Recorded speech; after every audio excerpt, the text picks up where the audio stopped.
with that, let me just pass it on now and introduce Jeremy briefly. Jeremy, we discovered, is a neighbor, been over to work in my shop a little bit. He discovered us. It was at Art in the Pearl, was that right? A year ago. And has a quite extensive woodworking background as a member of both the Guild of Oregon Woodworkers and the Oregon Carvers Guild. Serves on the board of the Oregon Carvers Guild as secretary. And I'll let him introduce his own background a bit when he gets into his presentation about his photography background. We will, if you have questions, put them in the chat, if you will, and I'll try to monitor those and then feed them to Jeremy. We have about 25 people on board. And so he will, I think, pause at some points and then invite questions or comments. If you have shared experiences with your own techniques that he's discussing, please share them. This is a collective enterprise. So, Jeremy, it's all yours. Thank you, Larry. This program is aimed at being very basic. It's going to cover just some of the simplest photography. Most of us are photographing on our phones these days. So you're going to see equipment, lights and cameras. That's really just here to explain the concepts. But most of what we talk about today can be done with available light, your environment, and camera phone. So that's the aim. We're going to leave plenty of time at the end to answer questions. We're going to go through the sections and I'll introduce those in a minute, but I really, my hope is that I can answer as many questions as possible to make it easier for you guys to really showcase the work that you spend so much time doing. So as Larry mentioned, I'm a member of the Guild of Woodworkers and the Carvers Guild. I've only been a member for a little over a year, but I've been woodworking for over 10 years. I just started getting into carving. Prior to moving to Portland, I was a photo and operations manager for Shutterfly. I trained hundreds of photographers over the course of a decade on how to photograph mostly portraits, but many of the same things we're talking about today can be applied to any type of photography, not just your carving. Okay, so first thing we're going to talk about is the setting. So that includes the piece. It also includes the location in which you're photographing. So we're not even thinking about lights or cameras at this point. Is your carving clean? Has it been dusted, polished? You've spent so much time working on this piece that, when you have to think of the photograph as like a two-dimensional artistic representation of a three-dimensional work of art. So most people, if you're selling your artwork or if you're displaying it in your own home, unless they come over to see it, they're not going to get to see it fully in 3 dimensions. If this is something that you want to share with on, social media, or if you want to sell it on an Etsy shop, you really want to spend some time thinking about how you can artistically display that 3-dimensional image or carving into a 2-dimensional image. So we want you to think about that. We want to shoot on a very clean background. I know a lot of us love the workshop that we work in, and it's our home, but it's not a great place for photography. A lot of times the lighting in there is dark. A lot of times there's tools and clutter. So we really encourage you to think of finding a place where you can clear everything out to photograph your work. So as you can see, this is the same piece. All the carving has been completed, but the finishing on the carving itself and the presentation and the photography makes a huge difference. I know Dennis is one of Larry's favorite carvers. By looking on the left, you might see a lot of the handiwork, but the image on the right really portrays, I think, just the high level of artistic quality that the image presents. So I show these two images side by side to really stress just how important it is to think about the presentation of it. All right, so we've gone through the carving, we've cleaned it up, we've fixed any imperfections, we've added some extra poly or whatever to give it that shine. Now we want to talk about or think about the backgrounds that we're photographing on. Again, I have two images of the same carving. And you can kind of see the difference between photographing on what's called a high key background, which is this white background, and photographing on a dark background or a low key background. So why this is important, there's a couple of technical reasons for it. I think one, you can see it right away that you get more information, you see more detail in the high key image. This isn't going to be true all the time. You may have a carving in a lighter wood, where maybe a darker background helps set a contrast. It's really how our eye picks up images in detail is through the contrast. So looking at the image above, you can see a lot of the fine detailing around the tail. You know, you can see some of the see-throughs on the hair on the horse, the mane. All of that gets lost when you shoot on a dark background. So if you look at the bottom image right there, you can't really tell a lot of the fine handiwork that has gone into the finishing.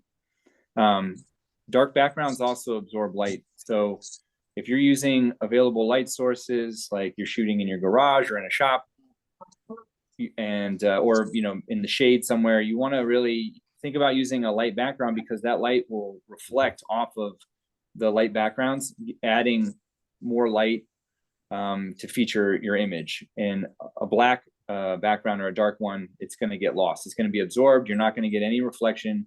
So you can tell you have these bright spotlights on the bottom, which is where the flash of the photography is. And then all of the light dies around the edge of the carving and the background is completely black. So again, just a very simple thing to do, to think about before you start to photograph your carving.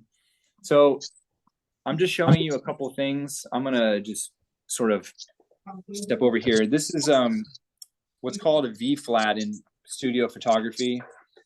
I built this at home out of 1x8 ply and 2x1 pine. I just painted it. It's modular, so I can flip these up or down. I can turn it on its side and make this the bottom and that a side panel. So it probably cost me $15 and a couple hours. But they make light boxes. This is essentially just creating an environment that is clean. You can repaint it as many times as you need to. You can tack paper. If you look at the image of the light box that you can buy on Amazon, you can get these for like $40 of various sizes, depending on your carving. They come with different colored paper, so you can photograph on them. The paper just sweeps out and you place your carving on top of that. It also has cutouts. I like this open area because I can move through. I can go below and shoot up. I can bring a light over here, and it gives me more, especially if I'm photographing varying sizes, it just gives me more flexibility. But the light box will typically come with light strips inside the boxes. So when the light goes on, it's like an LED light. It looks like this. It's kind of like I don't know if you can see that. Yeah, I mean, it's something like this. It's just an LED light, and it's not a flash. It's just, it stays on, but the light bounces around inside of the box, which eliminates shadows, and it basically wraps your carving in a glowing light. So it's the best way to provide, you know, detail and to be able to see all of it in with an equal exposure. So yeah, so this is something, but it doesn't even have to be this. I mean, this is just something that I found that you can do anything like this in your own home. You can find a corner table and put a white bed sheet over it and just put it straight into the corner of a wall if you have a light colored wall. I mean, it really, and I know a lot of you are probably very, you know, troubleshooting genius thinkers. You can come up with something like this. I mean, there's a number of ways that you can create this simple effect. But really the fundamentals of it is you want to create an environment where you can capture as much light as possible without creating shadows. And we'll talk about that when we get to lighting. In terms of photographing, we're going to also cover a little bit environmental. You get into some challenges when we get to the environmental style of photography. I'll show you some examples of that. But in terms of setting, before we move into lighting, I want to just kind of open it up for questions about these concepts or about how to create something like this in your own space. So if there's any questions, I think Larry's going to come look and see. Can they unmute themselves, or is that gonna rip a hole in the I would say continuum? if you have a question, unmute yourself and say it. Jeremy, you say that the light box eliminates shadows. I would think that a lot of times we'll want shadow. Gives more depth. Repeat So the question was around shadows and around creating depth, and that's a great point. And I'm going to show you some techniques when we get to the lighting portion about how to do that. It's really about directional lighting. It's how are you, where's the light coming from? Because if you're doing like relief carving and you want to see a lot of the grooves and work in there, you're going to want to put your light at an angle so you're getting the shadow on one side of the carving to really add that depth. So it is a great question, and I don't know that the light box is going to be right for all types of photography within the round. You know, if it's something like the birds like we have here, this would be perfectly fine. But yeah, for other more intricate type of carving, relief carving, or even some of Dennis's work, there's going to be some techniques I'll show you guys where you can direct your light to add more depth and more contrast to those carvings. So we'll get to that one very, very soon. Great question, though. Any other questions before we move on?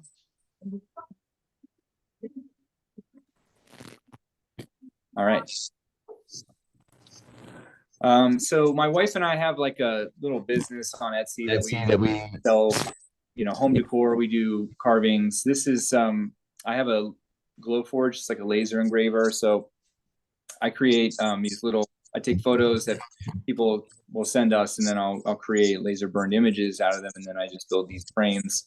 You know, but in terms of I don't want to give you the impression that you have to photograph your carvings on a clean surface, you know, absent of any type of life or situation. There is a way to stage these your work in an environment where it's probably going to live. Most of you are not going to have your carvings just tucked away somewhere. It's going to be in your home, or hopefully, you know, gifted or sold to someone else, and it's going to live in their home. So I didn't want to skip past the staging elements. If you're going to photograph your work in an environment where it's going to live, you want to just think about editing that environment, selecting just a couple props. This was on a bookshelf of ours. We wanted to showcase it as a piece of artwork that you could stack next to your books.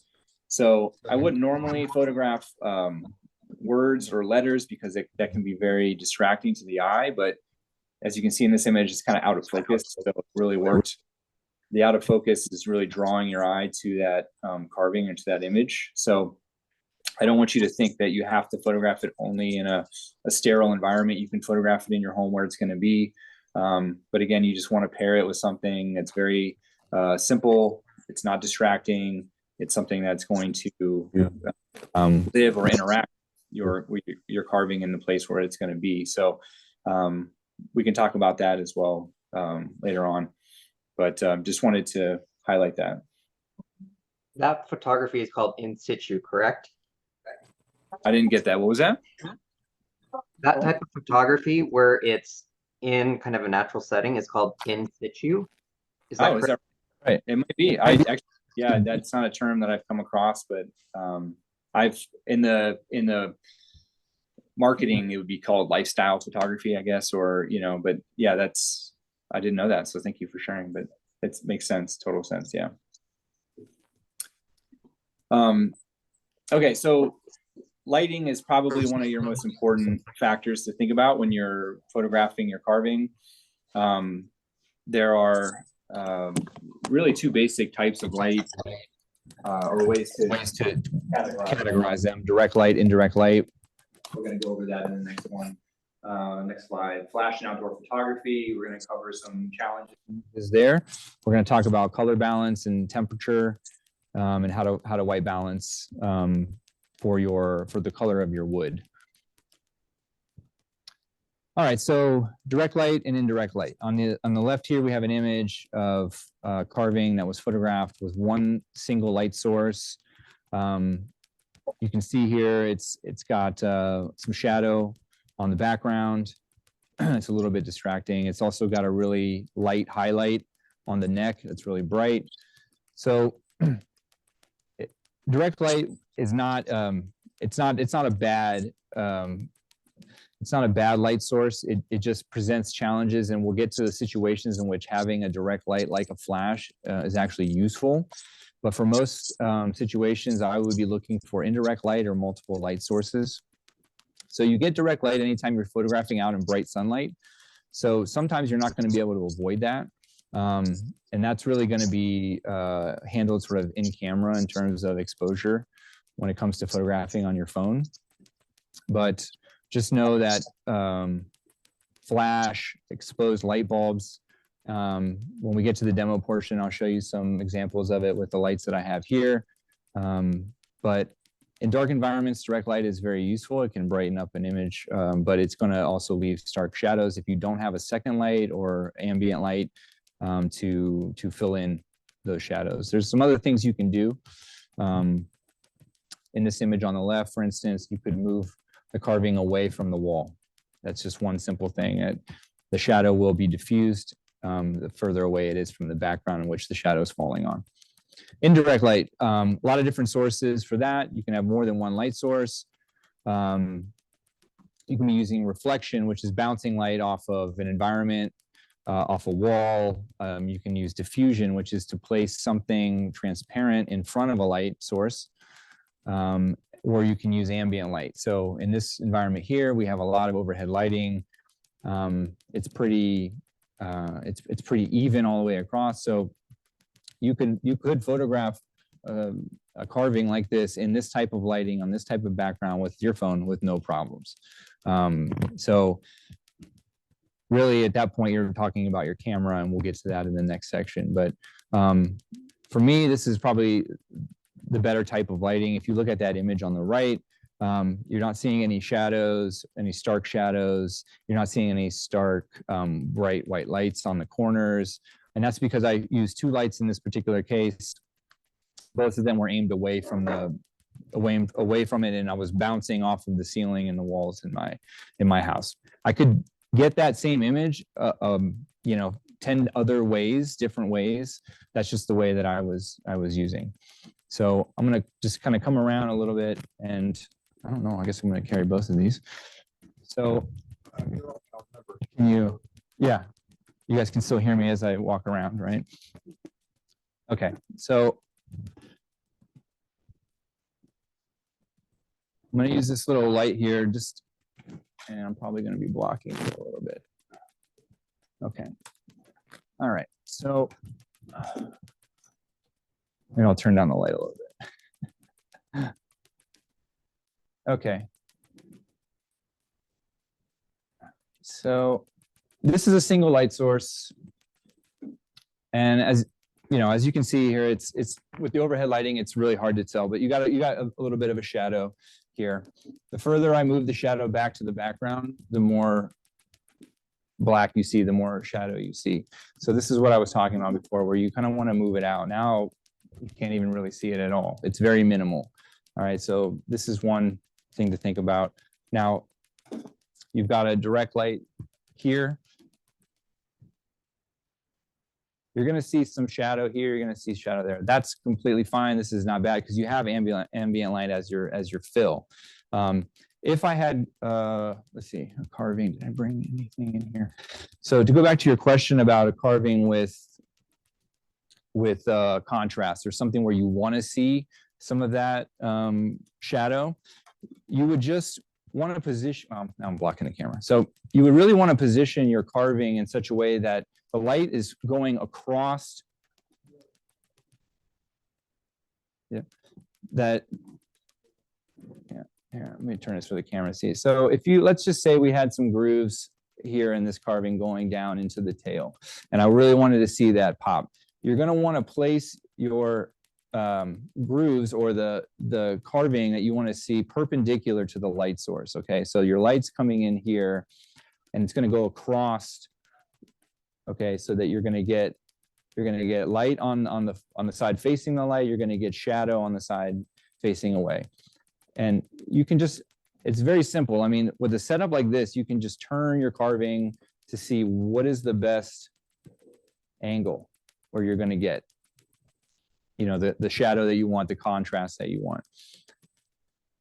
Okay, so this doesn't have to be, this is just a light I'm using here because it makes it easier to see here. But again, if you have a garage and you have a door open and you're getting light coming in from outside that's not direct, you can photograph in the exact same environment, the exact same way, using these principles. So right now we have a very warm light, okay? So when we start talking about color temperature and lighting, the type of or style of lighting that you're using is going to affect not just the image, but the color of the wood when it's photographed. So I'm not sure how much of this you can see, but what we've got here is a really warm tone. So this is something that where you might get it if you have like warm overhead light bulbs, or you are shooting outdoors at sunset during the golden hour. So what you're going to get, and you can usually kind of tell what type of light you're getting based upon what the white is reflecting back. So, you know, the white should be white, but as you can see here, it's more yellow than white. Okay, so when we get to the camera, we'll talk about ways to fix this after the image. Sometimes you're not going to be able to change your light source. You know, sometimes you're going to be outside shooting in sun. You're not going to have an option to do that. So we'll be able to fix that in the edit. But you can see a lot of times when you're photographing indoors in ambient light. Let's see, where is that? Oh, how do I get to the? So there's a big difference here. So now you can see, hopefully. So this is more blue, cool. So in a cloudy, like on a cloudy day, overcast day, your image is gonna, your overall light is gonna look a lot like this. It's gonna look very blue. So your wood is also gonna take on some of that, okay, because it's being reflected, it's being cast down here. So it's just something to think about that when we get to the color fixing component of it, you're gonna have to compensate for the type of light source that you have. All right. You can use a secondary light source as well if you have one. This is just sort of a fill light. I'm going to bring it in here. So if you wanted, again, you were photographing and you wanted some real contrast, you could photograph with light going across both sides. And what that will do would be able to sort of highlight, you know, some of the depth of the work that you've done. So if you feel like this light here that I bought here, this was like, actually I took it from the company I used to work for. This was like $50, and this is a 2 set of lights is $200 on Amazon. So they're really relatively inexpensive. I mean, I would advise, if you're thinking of photographing a lot of your work, you have a lot of carving, you're going to post them online, you want to sell them, invest or make something like this where you can control the more of the elements that you can control in terms of light, background, the easier it is going to be for you to get the image that you want. We're going to just talk about a couple of the issues you might run into when you're photographing with lights. These are both studio lights, but this can happen outside any other type of lighting environment. Highlights are bright spots. So how you place your object to the light source is going to determine the type of lighting, the quality of the lighting that you're going to get. If you look at the image on the left, the carving, the narrow part of the carving is pointed at the light source. And so to go back to your question, you're seeing a lot of depth here in that because the light is falling across the carving. If you look on the right, the carving is placed kind of like broadside to that light. And so it's hitting the wide part of it, and it's kind of washing out a lot of that work around the head. The light source there too is up too high, so you're getting a lot of shadow and not seeing a ton of detail in the bottom. So it's not something that we often think about, but where your light is placed and how your piece is placed in relationship to that light, it makes a big difference. So flash photography, all of our phones come with flash. And a lot of times we're taking pictures of images or of carvings that are in our workshops. They're in dark environments. It's not ideal if that's your only light source. Here's why.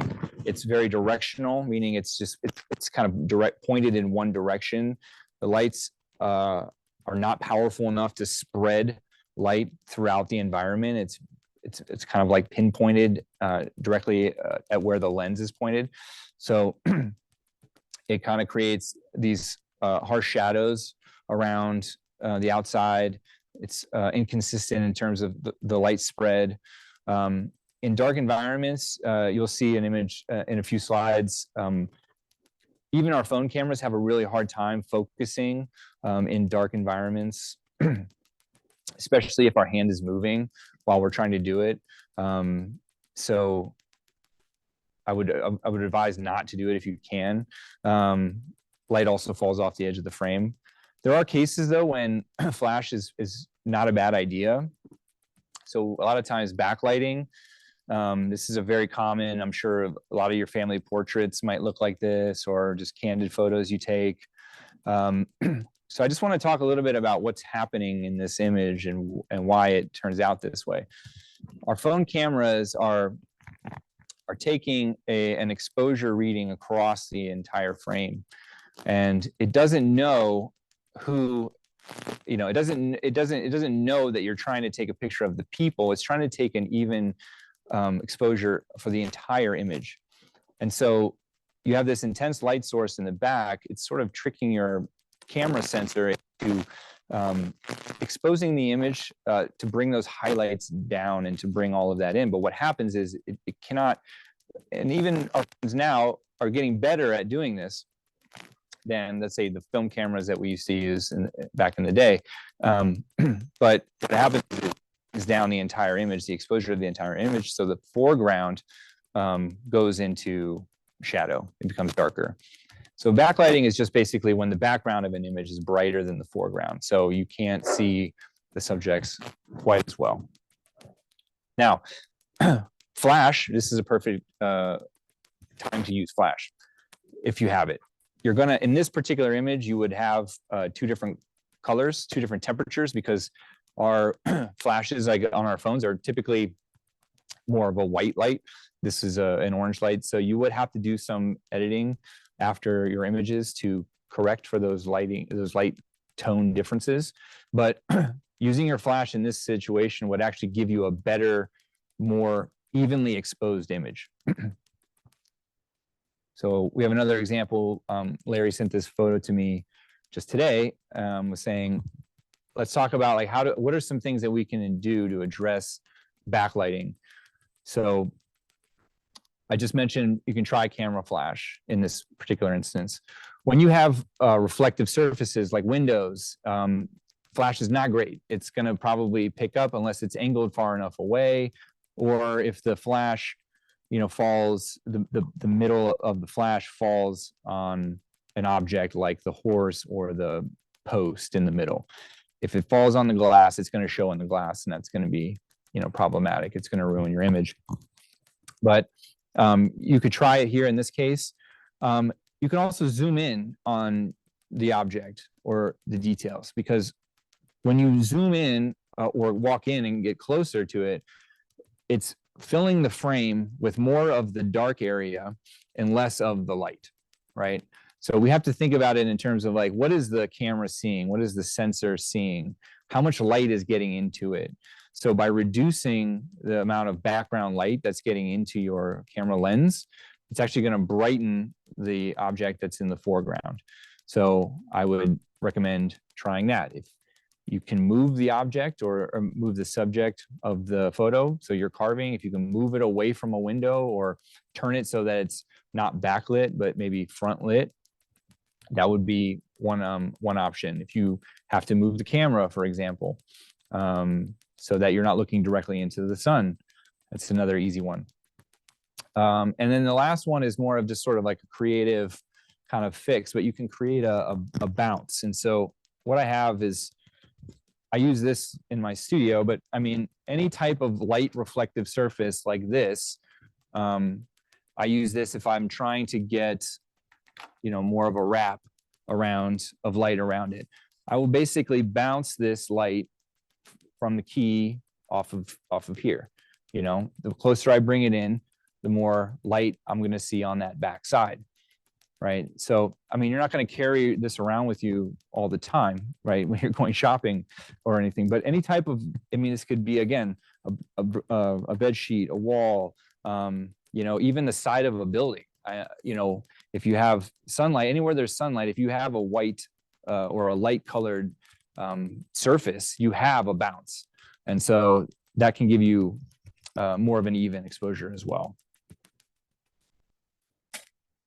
So this is sort of what happens when, you know, you try to photograph in a really dark environment. So if you're in your workshop and you don't have a ton of light in there, and you're trying to focus on something without enough ambient light, you run the risk of getting kind of out of focus, soft images like this one.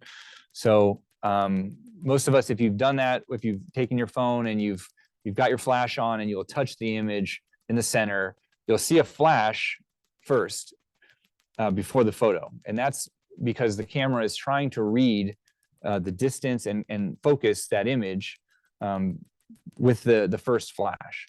But the problem is, and it's very quick, is that if you move your hand in that interim, that very small sliver of time, you've now changed the focal length for what your camera is focusing on. So this was photographed on film. This was not taken with the phone camera, but the principles are still the same. So if you're in a dark environment, you can use a flashlight, right? And just shine enough light on there so that your phone camera can focus on it. Even if you're going to switch to your flash or whatever, having enough ambient light on there will allow your camera to focus and get the light and correct. You can have somebody else with a phone and use their flashlight to do it. There's a lot of ways to avoid it. Ambient light is better than no light. So even if you have low lamps, turn them on. It's going to give you more detail and allow your camera sensor and your phone to see more of the image and get a more correct exposure. A lot of phones nowadays too have low light exposure options in there. Those images will be grainier, but it's better than kind of the image we see here. So when we get to camera, we'll start to see how light and camera will kind of really work together. But in terms of lighting, it's pretty simple. It's basically creating an environment in which and it's about being creative and seeing it, but where you can give yourself the most flexibility to show your carvings in the best light. There's going to be times when you can't. There was an image I meant to put in here, but you know, if you've got like a large totem pole, you can't move that, right? Try to come back during different times of the day. See where the light is shifting. Where is it going to be? Where's the sun going to be? Is it going to be on the side, the broad side in the afternoon? To come back in the afternoon, photograph it then. If it's on the wrong side in the morning, you don't want to be shooting into light. It's a bad time to do it. So it's not difficult, but there are a lot of options, and you want as much control as you can. So before we move on to camera, I want to open up questions on lighting, if there are any.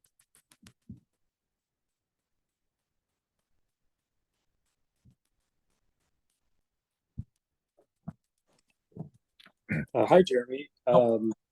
This is Mike Chia. First of all, thank you for sharing your knowledge. I guess my question on lights is, I've seen these light boxes where it's kind of looks like the big umbrella with the I guess the layer of something that Mhm. diffuses the light. Are you going to talk about that as well, or is that Yeah. something that has specific uses as well? Yeah, that's great. No, thank you for, he was asking about diffuse light, and I actually brought some things here to show, and I completely forgot. So thank you for that. Sure, no So, problem. yeah, diffuse light is just basically taking a direct light source and passing it through a transparent type of, now this is just like gift wrap paper, not gift wrap paper, the stuff that you put inside gift bags.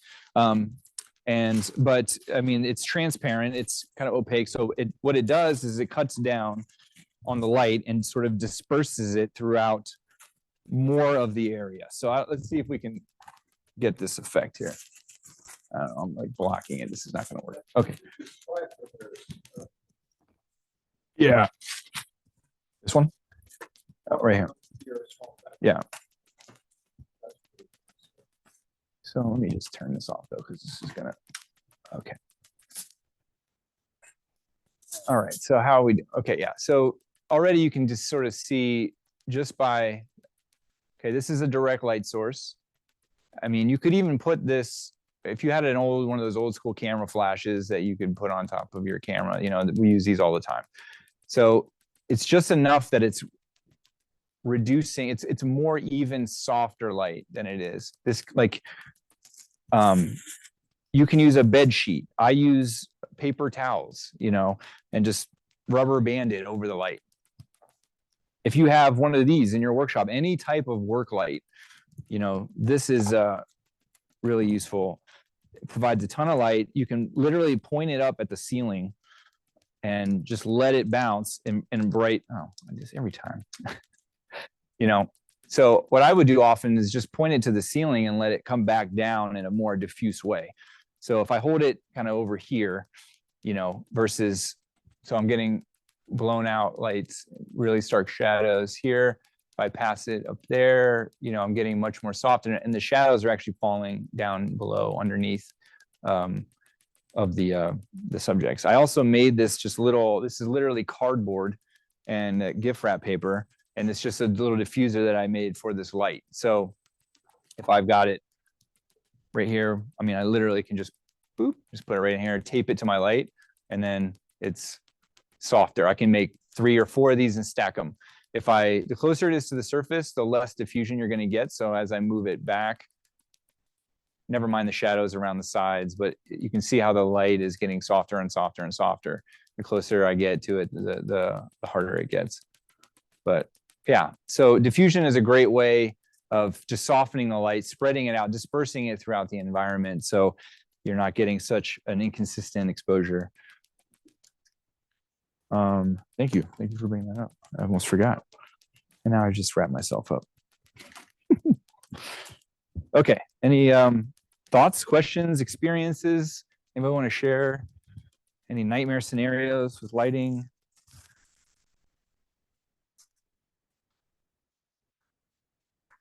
If not, I'll just move on to the camera.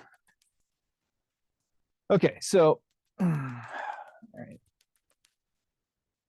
You don't have to have a digital camera, but the reason I brought this out is because it's I find it much easier to explain how a camera lens works and why it's important to understand it and think about it.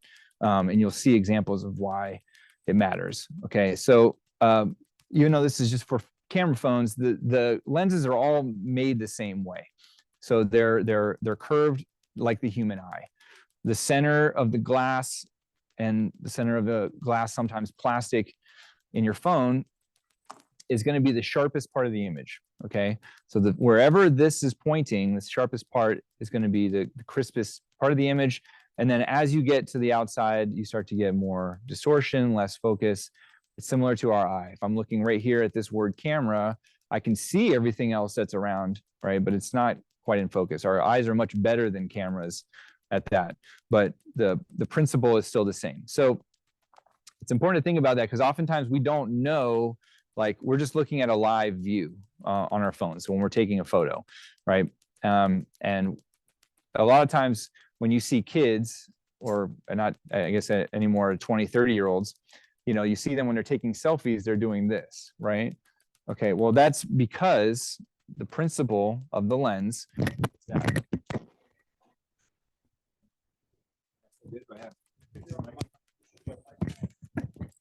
Mic 1 went down, so. Pardon me. Oh, okay. Mic 2 is still on though. Is that cool? All right. Oh, you do? Okay.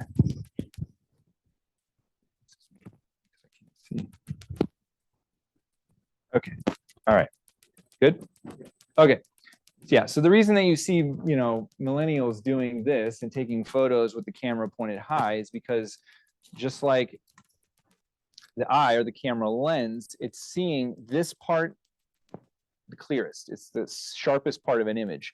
So everything else around it, including your body or whatever it is, it gets smaller, out of focus. So it's a much more appealing image. Sort of makes you look slimmer, makes you, hide undesirable areas, whatever it is. So whatever the lens is closest to in the center is going to be what is the sharpest part of that image. So wide angle, your phone cameras are now equipped with wide angle. So you have more than one. So I have, I guess two lenses on mine. Some of them have more than that, but one of them is a wide angle and one of them is a zoom. So wide angle distorts whatever is in the field. So it's like if you took a direction like if of an image like this, and then as the angle gets wider, you're going to get more distortion around the edges. Meaning, you'll see examples here. Lines are going to start to bend. So something that should look straight at the edges is going to start to bend. All right. So you want to try to avoid photographing in wide angle unless it's necessary, or if you want to create that effect. Sometimes, from an artistic standpoint, having that, and I'll show you an image like that. Can kind of create a really cool looking effect. We'll talk about some framing and focus and how to create a sharp image. All right, so this is kind of a perfect example of where is your lens pointing, right? So here we have an image. It's a thin horizontal image, but if we look at it, the sharpest part of that image is on the left, where the eye is, the beak of the dolphin, the letter H, A. It may not be hard to see. It may not be able to see that on the zoom, but if you look at it, you can see it's the crispest part of that image. If you look at the lines of the boards, you'll notice in the very top that line starts to bend slightly to the right. You can tell that because if you look down below, that board is much straighter, or that line between the boards is much straighter there. So what that tells me is that the photographer for this particular image had either focused on that left side by mistake using some sort of autofocus, or his camera was standing over top of that image and then turning the camera to frame it, right? So what we should be doing in this case is, if we're photographing this image, is to put your camera directly over the water spout, or where the two tails come together. So then you're going to get an even amount of clarity across the entire image from side to side. You're also going to see straighter lines. Okay, I'm going to show you on your phone in a little bit exactly how you can do that. There's a tool that every phone comes built into. It's a level built into your camera that will help you do this, right? But if you're standing to one side like they did here over hard, and then they just turn the camera, right, to try to get the rest of that image in, then you're going to start to get you're going to get distortion around the edge. Okay, so especially on a flat kind of carve, if you're doing a relief carving and you're standing over it or shooting into it like that, you want to be in the very center of it to make sure you get maximum crispness and sharpness throughout the entire image. So here's a pretty cool example of using perspective, of using a little bit of a wider angle. Right, so the photographer in this image wanted to feature the carving on the edge of that gun stock, so he had it angled in such a way that what's in the foreground is made much larger, and as it recedes away, it creates this nice leading line to the corner, but really it's drawing your attention into this area. So this was a very thoughtful choice, right? Had he turned that gun stock directly flat to camera, you're not going to get the same effect. So for detail, if you want to show, you know, really like a specific detail that you worked on that you're really proud of, something like this is really vital, and it really creates a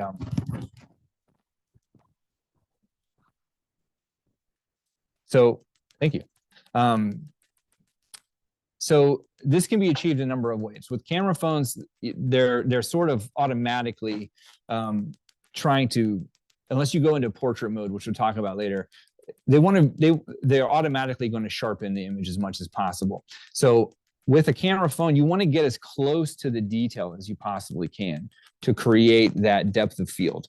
Okay, we'll talk about what that is next. Okay, so you've seen this image before. So depth of field is basically parts of the image that are in focus versus parts of the image that are out of focus.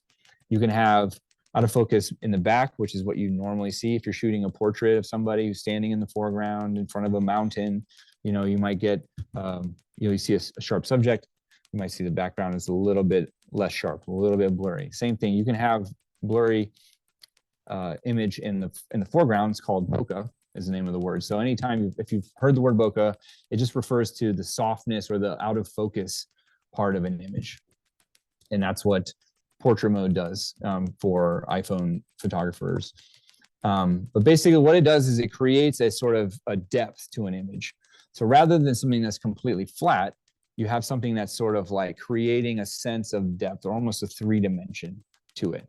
So the closer of the lens is to the subject, the more dramatic the blur. And that's true, as you can see on the left here in the foreground, but it would be also true, as you can see in the previous one in the background. It starts to get blurry in the back here of the gun stock, whereas in the front it's sharper. So you really want to get that camera lens as close as it can get to the object for focusing. If you get too close, it may not be able to focus. So you have to really figure out what the focal distance is on your lens. Oh, question, yeah. On the gun stock, how would you have changed the lighting to eliminate maybe some of that reflection on the top? Yeah, no, so a diffuser, just like we talked about. So having some type of material that you could run it through to soften it, that would be, you know, it is also angled directly to the light, you know, so you could try moving the light just a little bit so that it's not hitting that carving in the corner, like directly on.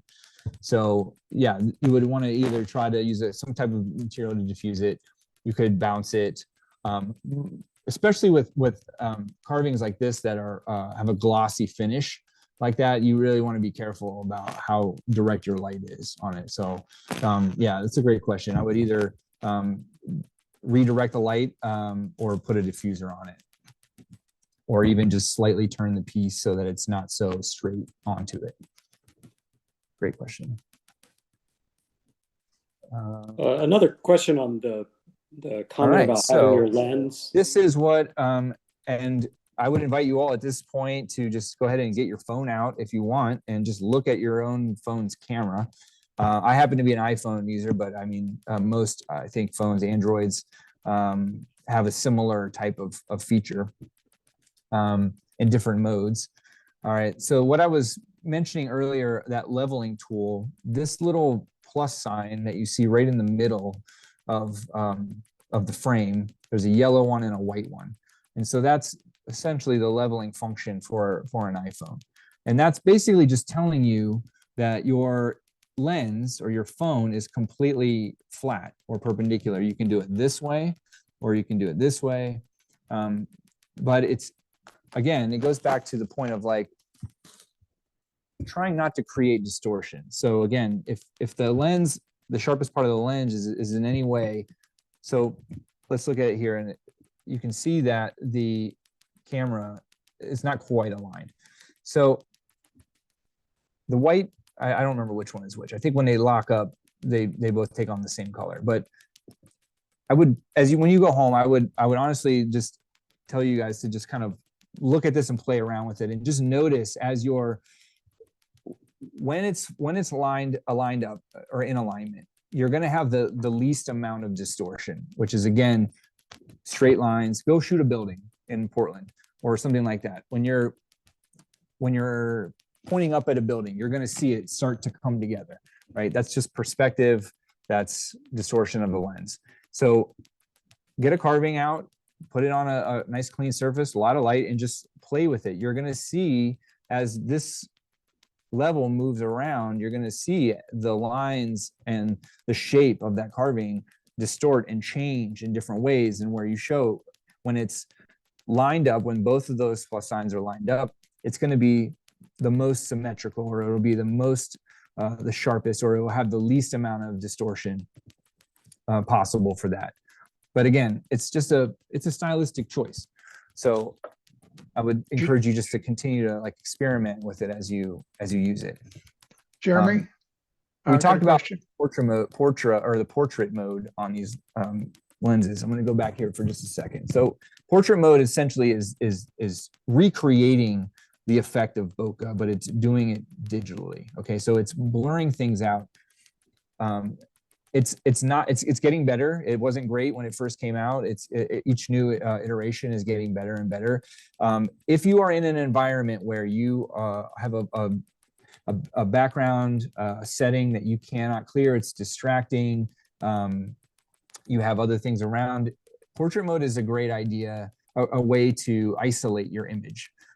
It's done digitally. You're going to sometimes get some weird fringes and kind of mistakes around the edges because it's all AI. It's not really done optically. It's done digitally. So, but it is a good way to work. It's a workaround for an environment where you can't, there's nothing you can do about it. So if we went back to Larry's image of the horse in the store, you could have shot that image on portrait mode and gotten the horse mostly in focus and everything else sort of falling out of focus. So it would at least draw your attention to the carving in that particular image. Yeah. Tom I've asked a question about the cross-hatching on the slide phone camera tools. Tom, would you repeat? Yeah, I was wondering, I don't have a display like that on my phone. How do you get that display?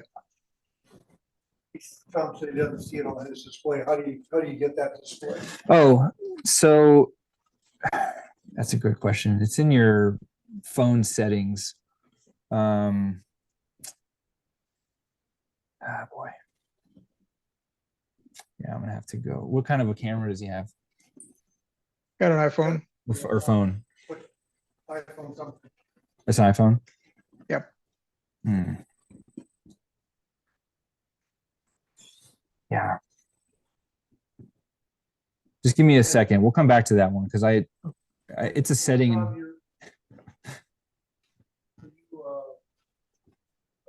Talking about the crosshairs in the middle, the white and the yellow ones? Yes. Oh, I see. Mine is they're very difficult to see. Yeah. My eyes, they kind of blend into the background. Yeah, it's kind of an automatic, honestly. Yeah, it comes on. So it seems to want to come on mostly when you're doing like a direct, like a lay, they call it a lay flat image, like in social media. But so have him point down like directly toward like a flat surface and see if it doesn't come on. Because that seems to be, it's sort of an automatic feature. Like if I do this, I'm not getting it because maybe, it's reading the environment as having too much depth. The minute I bring it down here, it comes up. So I'm looking under my iPhone 12 and I see there's a grid pattern switch under camera settings. Well, go to settings and then go to camera, and under composition, there's grid and mirror front camera and view outside frame. But I would say, is somebody else talking or is it me? I don't want to overlap.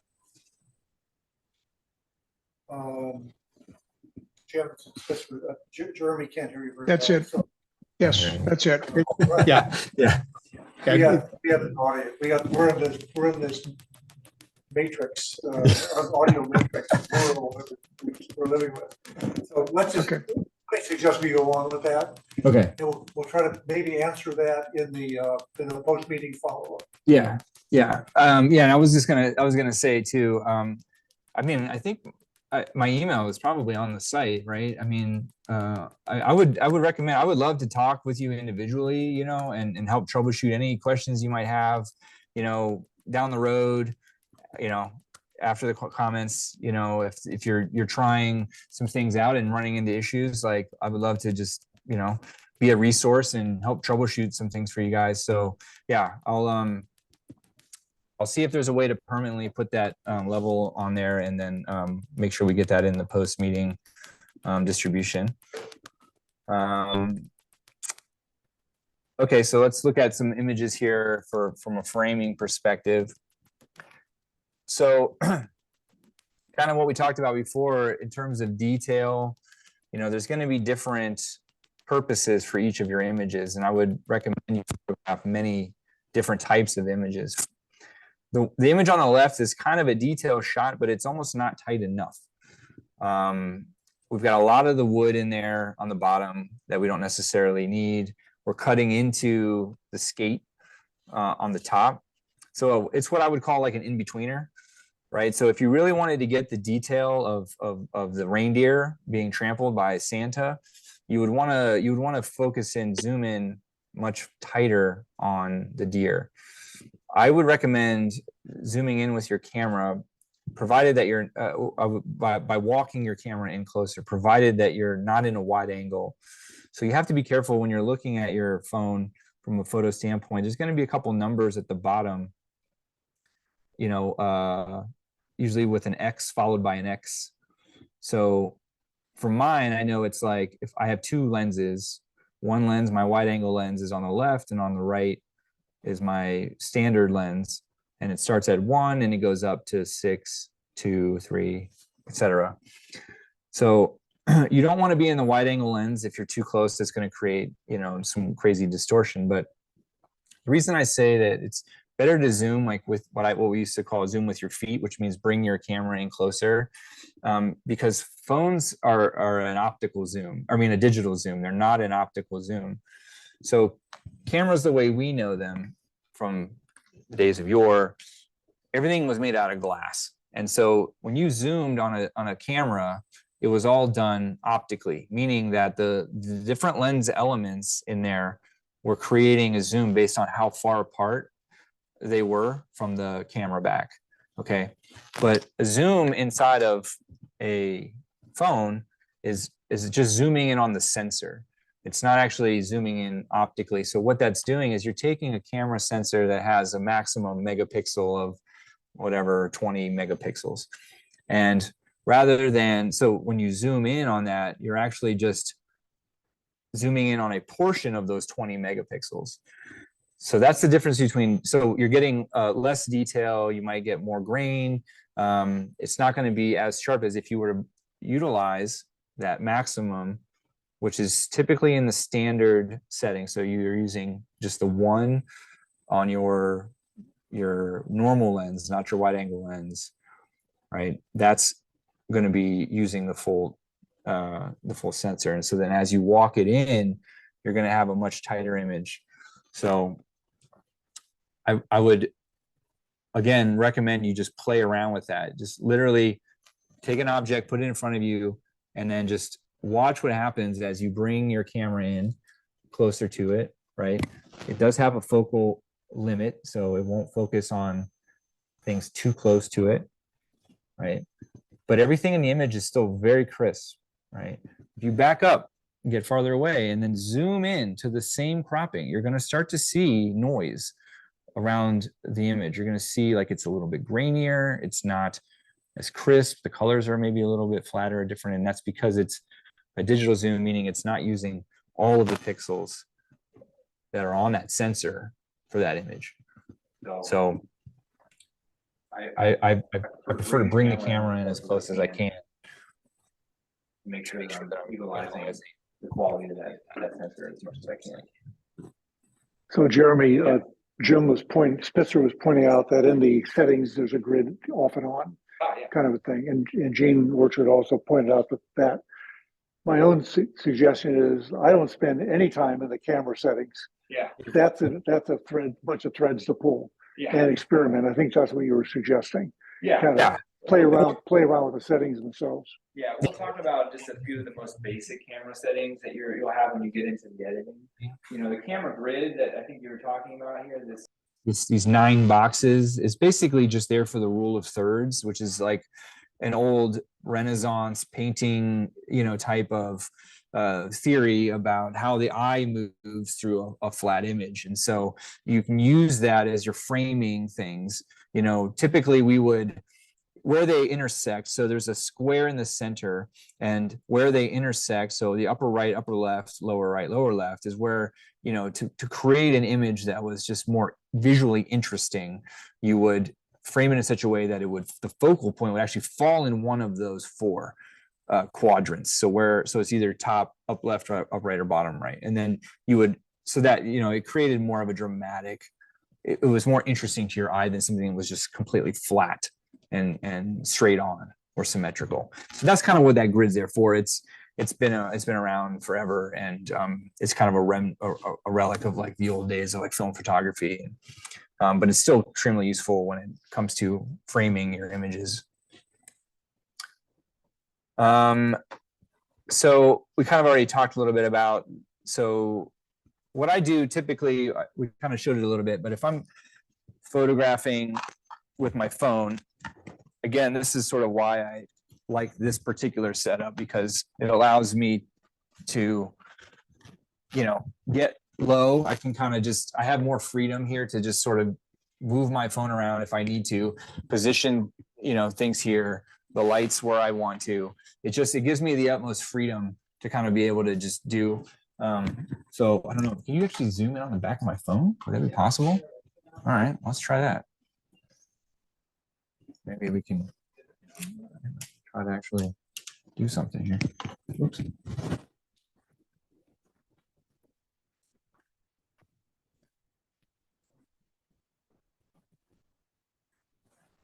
Sure, let's how to get this okay. It's not a very strong light, but it will do.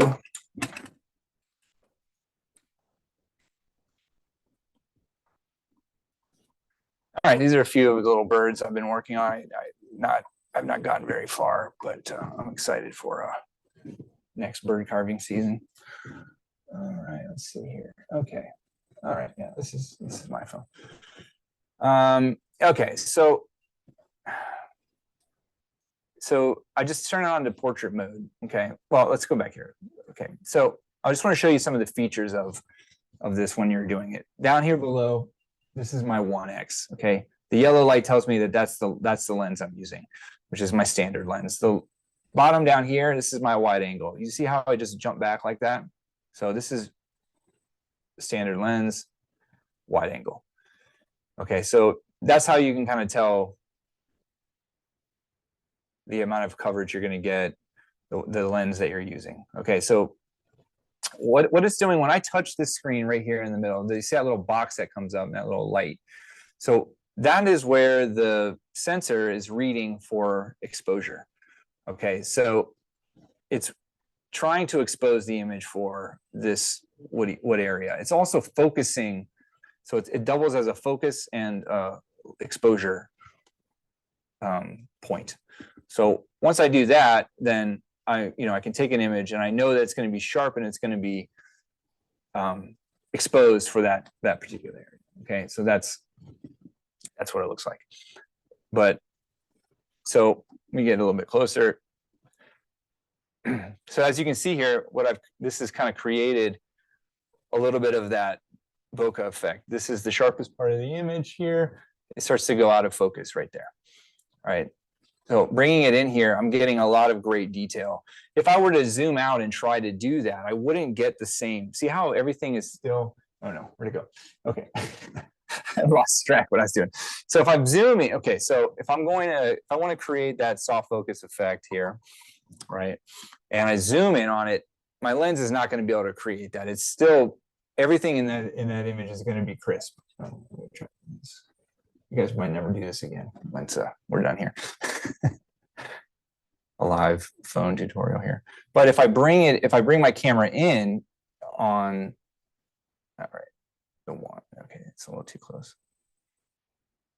Probably shouldn't have chose the dark bird. Choose a light bird.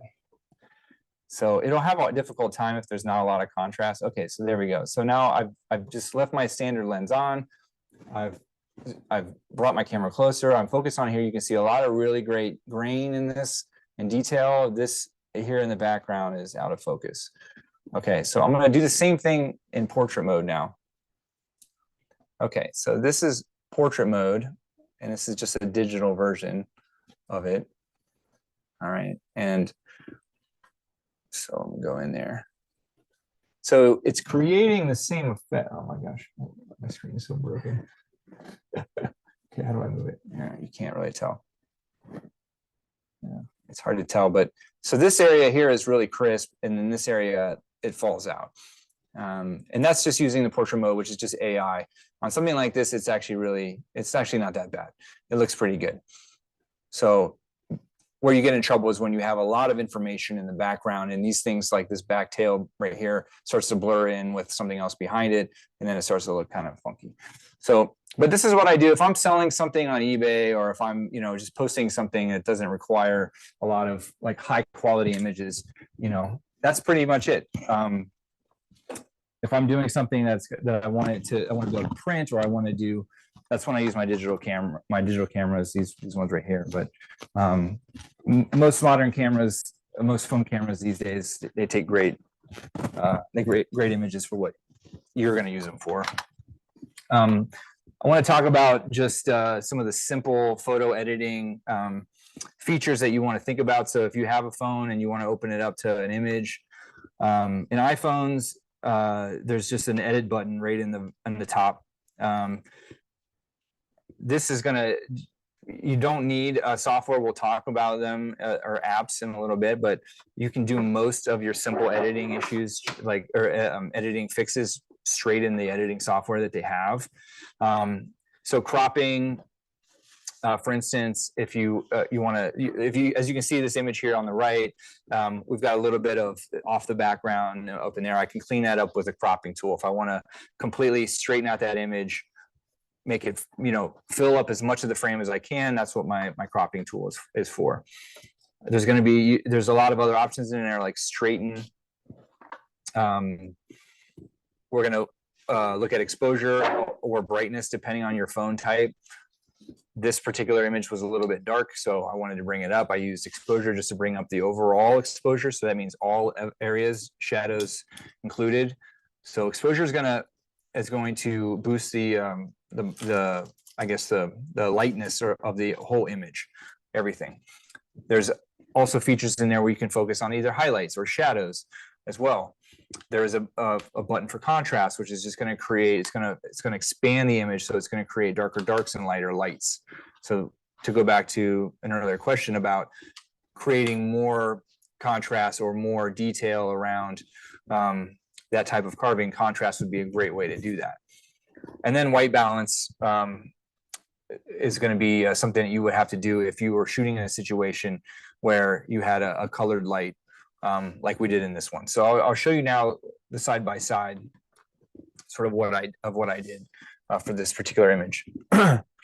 So if you're looking at the top of the image here, we're off the background, and you can also see how that line is sort of bending to the right.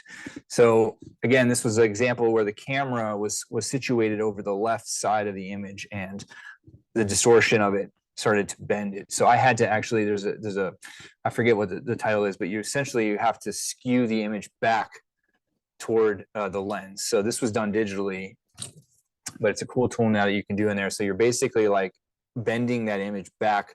So now on the right, you can see how, for the most part, it's even on both sides. On the left image, the right side is much lower in the top corner, but now it looks pretty even. I had to boost the overall exposure of the image to bring it up.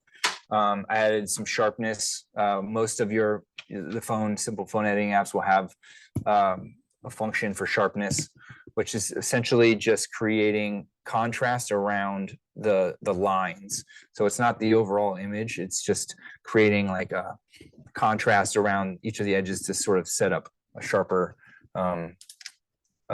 image. And then I had to use white point or the color tool in here to just kind of correct it. So the natural wood tone was just a little bit gray. If you look at that image over there, you see it's just kind of like a little muddy. And so what I did was just try to remove some of the blue tones that were in this image on the left to sort of highlight the true color of the wood. This is a little bit more advanced, or a little bit, more intermediate, I should say, but they're very intuitive. They're easy to use. So if you have an image like that, just don't be afraid to kind of play around in those. There's plenty of photo editing apps. Like I said, most phones come with them. Adobe Lightroom and Photoshop are some of your more advanced ones. Those are the ones that I use just because I'm most comfortable with those. There's one called Quick Shot, which is basically like a watered down version of that, which is really good. Has a lot of effects in there. Snapseed is another one, I guess some members of the club use. It's a Google company. It's pretty popular. A lot of people use it too. And it has features, as you can see on this image on the right here. It does color correction for you with the click of a button. So definitely look around, see what kind of apps are out there. But yeah, I mean, it's mostly intuitive now. The lenses and the sensors are making things a lot easier for you, for your phone. But I would say really it's just all about kind of slowing down. My goal is that you can just sort of think about these enough in the first few times that you do it, that it just becomes second nature and you don't have to think about it any further. So yeah, I mean, that's pretty much it for basics, but if there's any questions, love to have them. So I'll try to Jeremy. moderate. All right. Jeremy, Go ahead. Go ahead. do any of the software correct for the wide angle distortion? Do any of the apps correct for wide angle distortion? Yeah. So maybe I can, hold on, let me see if I can do that here. Yeah. Okay. So I'm gonna maybe, would it be easier to go down or overhead down? Okay. So I've got my image. This is just in my photo. Yeah. I'll try not to move. Okay. This is just in my photo album. The reel, I go through all these, various, there's my dancing and okay, so I've got, I just click edit and now it gives me these options. Okay, on the bottom, there's a crop tool over here, these little lines with the arrows, right? So there's a lot of things that you can do in here. You can flip an image, to reorient it. You can actually mirror an image left to right with these corners up here. The top feature is going to give you all of your different ratios. So if you wanted to make it a 5:7 image, that's what these buttons do up top. So I'm going to go back here. Oh, I've lost one. I want to do.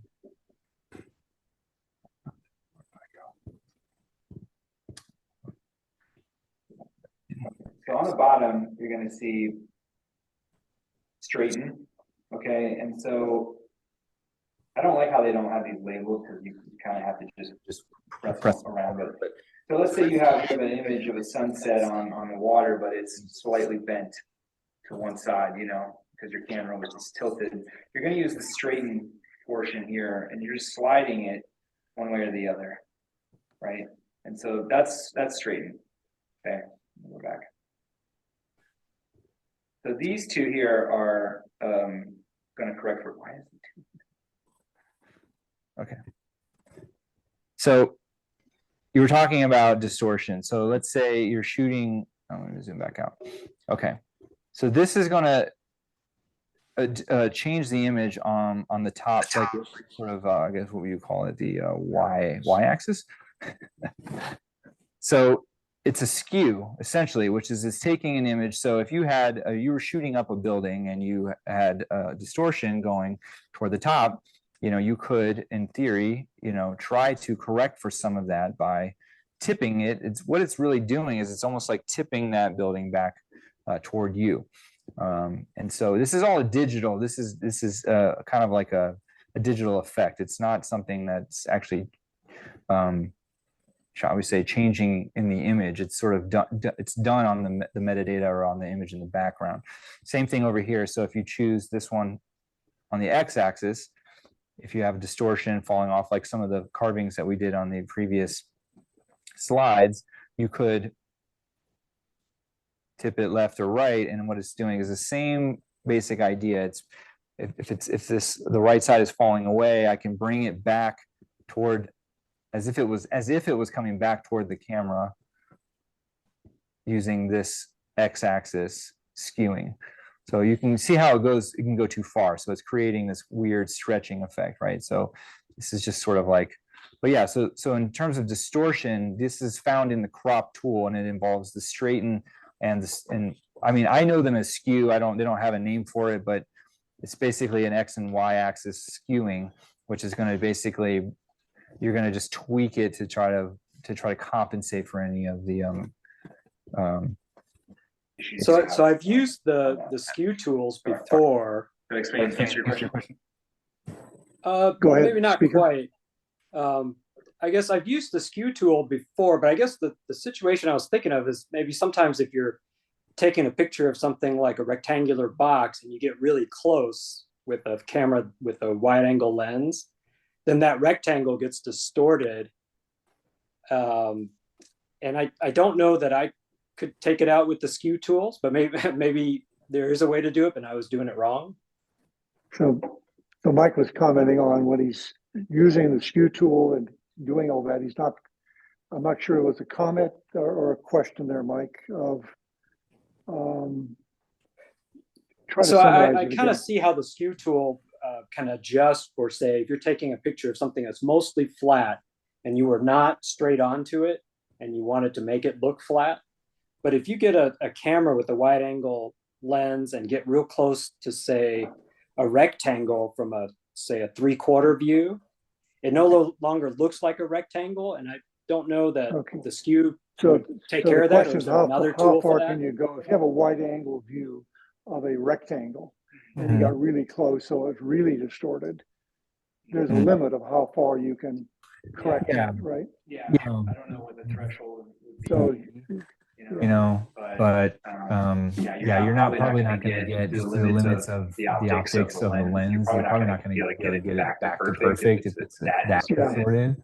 But it'll tweak it, Yeah. but not actually fix it. So our editor, Tom Sipe, who does a lot of the photo corrections in the newsletter, uses Photoshop, right, Tom, for doing a lot of serious photo corrections and straightening for snapshots. The question I have, Jeremy, is when you make these cropping and skewing changes, are they permanent changes to the underlying photo, or are they separate? Can you undo them? Yeah, usually there's like a revert to original option. So I actually don't use it very often. Let me see here. there's copy. Usually and it's it's- save as a new image. Yeah, I mean, if you're doing, yeah, so you're gonna have different options depending on whether you're doing it on, on a computer, desktop, or you're doing it on your phone. Certain programs like Lightroom, it's just a live edit. So the underlying original image is always there. It's always saved. And really, you're just creating new versions of it. So you can save an image if you want and freeze it like a moment in time. Is somebody talking? Oh, okay. And save like different versions of that. But what sits in that app is just a living, breathing image that's always got that original behind it. Many times you can even go back to the original versions in some of the apps that they have. So for beginners, Lightroom and Photoshop, there's no such thing as a crash course in Lightroom. Probably these are pretty complicated, expensive programs. Yeah, I mean, you can get a subscription to like the Lightroom for like $10 a month, and they actually have tutorials in Lightroom, which is what makes it amazing. There's self-guided tutorials by photographers who basically teach you how to do certain types of edits to your images. So it is really useful. YouTube's also another useful, place to go for it. But there are some free apps like that one I mentioned in Light. I think there's a paid, in Light Quick Shot. There's free functionality. And then if you want extra, you can pay for it. It's like a couple bucks, you know. So just, it really depends on how much you want to do, you know. But on your phone, it's always going to create it's always going to create a new copy that goes into the app. So your original image will be on your phone in your camera roll, in some form or fashion. It just depends on how the apps interact with your camera.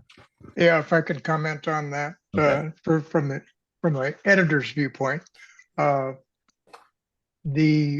you take the picture off of the iPhone, I can't access the original anymore. I only get the snapshot of the edited one. Can you hear that? So Tom Sipe was talking about, as an editor, once you send him a snapshot, everything is changed, right? You lose access to the underlying stuff, right? Yeah. And I'd rather have the original. So Tom Sipe was saying, if you take photos, send in the original, he'll fix it. Is that right, Tom? That's right. Okay. Okay. And I'll send it back if they want. And you'll send it back. He'll give you a gift back. How about any more questions?